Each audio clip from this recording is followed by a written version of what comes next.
क्या झनक पेश करने वाली है अनिरुद्ध के लिए मुजरा? क्या अनिरुद्ध पहुंचने वाला है झनक के ठिकाने तक? जी हाँ दोस्तों, हम बात कर रहे हैं स्टार प्लस के शो झनक की। तो दोस्तों, आगे बढ़ने से पहले आप इस चैनल पर नए हैं तो इसे सब्सक्राइब कर दीजिए, साथ ही बेल आइकन दबाना ना भूले। वीडियो अच्छा लगे तो इसे लाइक जरूर कीजिएगा। चलिए आगे बढ़ते हैं। तो दोस्तों, झनक बहुत बड़ी मुसीबत में पड़ चुकी है, अब उसे कोठे वाली बनना पड़ेगा। झनक ने बहुत ही आसानी से इस दादा दादी पे विश्वास कर लिया है, लेकिन ये दादा दादी उसके विश्वास को बहुत ही जल्द चकनाचूर करने वाले हैं, क्योंकि ये लोग काफी ज्यादा मुस्कुरा रहे हैं कि चिड़िया फंस गई है जाल में, खूब पैसे मिलने वाले हैं इस लड़की के बदले हमको। जी हाँ, बहुत जल्द झनक को बेचा जाएगा और झनक को नहीं पता कि वो एक कोठे में आ चुकी है। झनक इतने बड़ी मुसीबत में पड़ चुकी है, उसने कभी भी नहीं सोचा था। अब देखने वाले हैं कि यहाँ पे बहुत जल्द अनिरुद्ध भी आने वाला है। फिलहाल अनिरुद्ध को कोई भी आइडिया नहीं है कि झनक उसे वहाँ मिलने वाली है।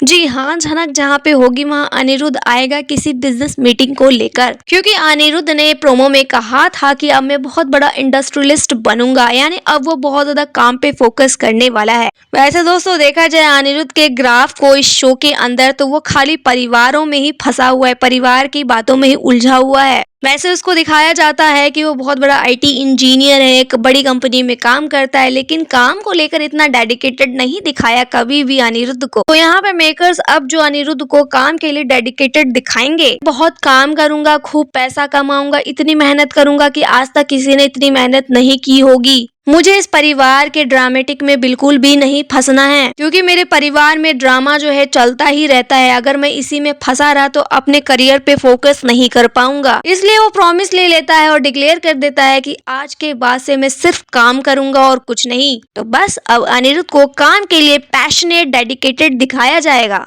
और उसी के चलते वहाँ उसकी एक मीटिंग होने वाली है। जी हाँ, जिस जगह पे उसकी मीटिंग फिक्स की जाएगी ना, वहाँ पे झनक भी उसे मिलने वाली है, पर झनक बहुत ही अजीब हालत में उसको मिलेगी। जी हाँ, क्योंकि झनक जो है एक बहुत ही गलत हाथों में फंस चुकी है। जो प्यारे दादा दादी उसे मिले थे, रहने के लिए घर दिया, खाना पीना दिया और उसको जॉब देंगे ऐसा कर कर अपने घर में रखा, अपने मतलब के लिए वो बहुत जल्द झनक को बेचने वाले हैं। तो जी हाँ, यही दादा दादी झनक का ऐसा हाल करने वाले हैं और झनक को बाद में रियलाइज हो जाएगा जब उसे बेच दिया जाएगा, उसे जबरदस्ती करवाया जाएगा सब कुछ। तब उसे लगेगा कि मैं बहुत ही गलत स्थान पे आ गई हूँ, अब मैं यहाँ से कभी भी नहीं बच पाऊंगी। वैसे तो झनक वहाँ से भी भागने की खूब कोशिश करेगी, क्योंकि जब जब वो किसी भी मुसीबत में पड़ती है वहाँ से वो भागने की पूरी कोशिश करती है, लेकिन यहाँ से झनक भाग नहीं पाएगी, क्योंकि इन लोगों की बहुत बड़ी गैंग होने वाली है और नॉर्मली ये लोग जो है लड़कियों को पकड़ पकड़ कर लाते हैं, उनसे जबरदस्ती करवाया जाता है, उन्हें बेचा जाता है और खूब पैसे निकलवाए जाते हैं।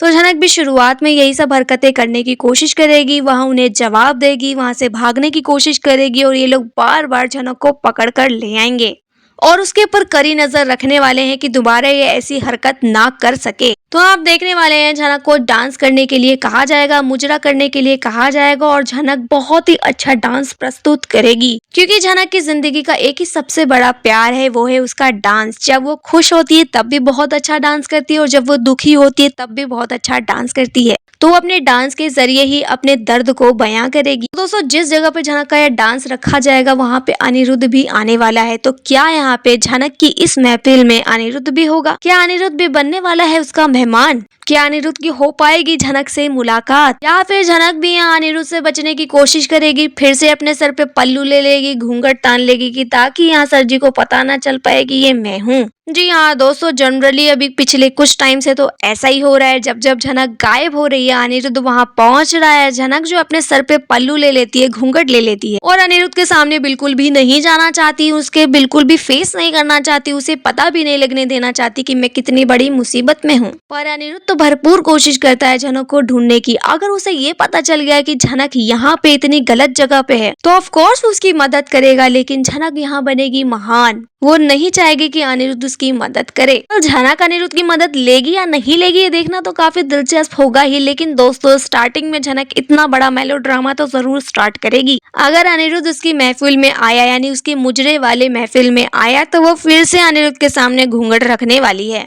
जैसे उसने गुजरात में भी ऐसे ही किया था।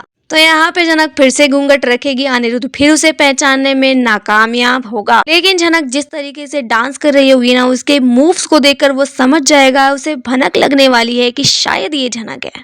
वेल अपनी दिल की बात यहाँ अनिरुद्ध सुनेगा या नहीं सुनेगा ये देखना तो दिलचस्प होगा ही दोस्तों। लेकिन यहाँ पे झनक जिस मुसीबत में पड़ी हुई है आपको देखकर कैसा लग रहा है? आखिर क्यों दोस्तों झनक को बार बार मुसीबत में फंसाया जा रहा है? क्यों उसे आगे नहीं बढ़ाया जा रहा? हर बार उसे ट्रेजेडी में क्यों डाला जाता है? आखिर झनक कब आगे बढ़ेगी ये सबसे बड़ा सवाल रह गया है इस शो का। क्यों बार बार मिलन बिछड़न दिखाया जा रहा है? क्या इस शो में कभी भी झनक अनिरुद्ध मिल पाएंगे?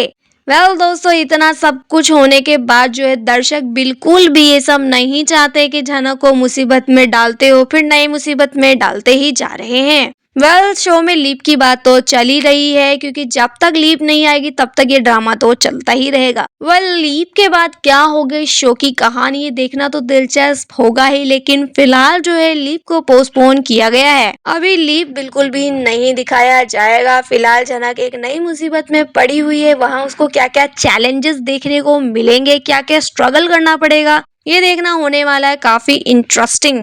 वहीं दूसरी तरफ बात कीजिए अर्शी मुखर्जी तो वो भी काफी ज्यादा जो है अनिरुद्ध पे अब भड़कने वाली है। अनिरुद्ध को ऑलरेडी अल्टीमेटम मिल चुका है अर्शी की तरफ से कि अगर झनक को ढूंढने गए और मुझे पता चला कि तुम झनक के पीछे पीछे हो तो इस बच्चे को लेकर मैं हमेशा के लिए चली जाऊंगी। वेल दोस्तों आप देखने वाले हैं कि जल्द ही अर्शी के बेबी बम को भी दिखाया जाने वाला है। उसकी गोद भराई का रस्म भी शुरू होगा क्योंकि अब अर्शी की प्रेगनेंसी को थोड़ा समय हो चुका है, बच्चा थोड़ा बड़ा हो चुका है तो गोद भराई भी अब होने वाली है। बात की जाए बिपाशा की तो बिपाशा जो है यहाँ पे अर्शी से झगड़ा करती हुई नजर आने वाली है। यहाँ पे बिपाशा जो है अर्शी से झगड़ा करेगी और कहेगी कि तुमसे ज्यादा अच्छी तो झनक है। तुम तो हमेशा सबसे लड़ती रहती हो, झगड़ती रहती हो, लेकिन झनक ऐसी बिल्कुल भी नहीं थी। वो दूसरों की इज्जत करती थी, सबका ख्याल रखती थी और तुम बिल्कुल भी वैसी नहीं हो। ऐसे देखा जाए तो तुम दोनों बहन ही हो लेकिन तुम दोनों बहुत ही ज्यादा डिफरेंस है। और अर्शी मैंने सिर्फ तुम्हारी वजह से ही झनक से इतनी लड़ाई किया, इतना झगड़ा रखा और उससे कभी भी अच्छे से बात नहीं किया। तो जब इस तरीके से बिपाशा भाभी अर्शी से बात करती है झनक और उसकी कंपैरिजन करती है तो अर्शी काफी शॉक्ड हो जाती है कि अचानक बिपाशा भाभी को क्या हुआ। ये तो खुद झनक से इतनी नफरत करती थी, उसे एक आंख देखना भी नहीं चाहती थी और आज कह रही है कि झनक मुझसे अच्छी है। यहाँ पे वो कहती है कि विपाशा भाभी मैंने तो कभी नहीं कहा था कि आप कभी भी झनक से लड़ो, आप तो खुद ही लड़ती थी ना। यहाँ पे विपाशा भाभी कहती है कि हाँ पहले मुझे नहीं पता था अर्शी कि तुम ऐसी निकलोगी, तुम बहुत ही ज्यादा बुरी हो, तुम्हारी माँ भी बहुत बुरी है, तुम लोग बहुत ही ज्यादा बेकार लोग हो। हमने कभी भी झनक की इज्जत नहीं की लेकिन उस बेचारी ने काफी हम लोगों की रिस्पेक्ट की, हमारे लिए काम किया और हमने कभी भी उससे ठीक मुंह बात भी नहीं किया। तो झनक तुमसे बहुत ज्यादा अच्छी है। तो दोस्तों विपाशा भाभी इस तरीके से झनक की तारीफ कर रही है, उसकी और अर्शी की जो है कंपैरिजन कर रही है, झनक को अच्छा कह रही है। ये सुन के अर्शी और तनुजा तो शॉक हो ही रहे हैं लेकिन उसके साथ साथ यहाँ दर्शक भी शॉक हो रहे हैं कि अरे विपाशा भाभी को अचानक क्या हुआ, अब इन्हें अचानक से झनक अच्छी लगने लगी। झनक क्या थी उनके लिए इन्हें अब समझ में आने लग गया। दोस्तों अभी उनका बुरा वक्त चल रहा है, वो जिस घर में रह रहे हैं वो अब उनका अपना नहीं है। तो बुरे वक्त में जो लोग आपके साथ अच्छे थे ना वो अब याद आने लगता है कि दोस्तों जब हम बुरे वक्त में होते हैं, जब हमारे पास कुछ भी नहीं होता तो हम पुरानी चीजों को याद करते हैं और ये समझ पाते हैं कि कुछ लोग हमारे लिए कितने इम्पोर्टेंट थे, सही थे और हमने कभी उनकी इज्जत नहीं की और बाकी के जो दूसरे लोग थे वो हमारे साथ सिर्फ इसलिए रह रहे थे क्योंकि उस समय हमारा स्टेटस अच्छा था। तो यही दुनिया की सच्चाई है, जब आपके पास पैसा होता है, इज्जत होती है, नाम होती है तो सब लोग आपके पास आएंगे। जैसे ही आपका स्टेटस आपसे छिन जाता है, आप गरीब हो जाते हो तो जितने भी लोग दिखावे के लिए आपके साथ रह रहे थे वो चले जाएंगे और कुछ एक आधे लोग ही आपके साथ बचेंगे जो आपसे सच में प्यार करते हैं। यहाँ पे बिपाशा भाभी को रियलाइज हो रहा है कि झनक जो है हमेशा सबसे प्यार से बात करती थी लेकिन हम में से कभी भी उस लड़की से अच्छे से बात नहीं किया। तो दोस्तों यहाँ पे बिपाशा भाभी ने इतनी बड़ी बात कह दी है अर्शी मुखर्जी को, तो अर्शी मुखर्जी काफी ज्यादा तिलमिलाई हुई है कि इनकी हिम्मत कैसी हुई मेरी कंपैरिजन झनक से करने की।